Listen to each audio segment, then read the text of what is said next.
Teachers, what was the worst thing a substitute teacher did while you were gone? 1. I was a teacher's assistant while in college.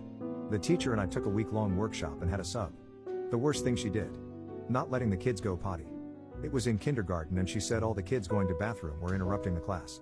One girl wet herself. School policy was if kids under a certain age had an accident the nurse would give them a pull-up, basically a diaper, to wear. The substitute proceeded to make fun of the girl for wearing a diaper, calling her baby and such. The little girl ended facing repercussions at home too. It was devastating to hear about. 2. When I was a substitute, I got a lot of requested jobs because the substitute pool was poor. One such example given to me was a substitute who would just go to sleep. I barely believed it. Once I was teaching full-time, I had a sub come in for a day.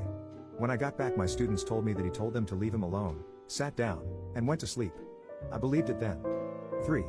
I came back after being gone one day and my students told me the substitute teacher flipped over tables in a rage and was escorted from the building by a cop.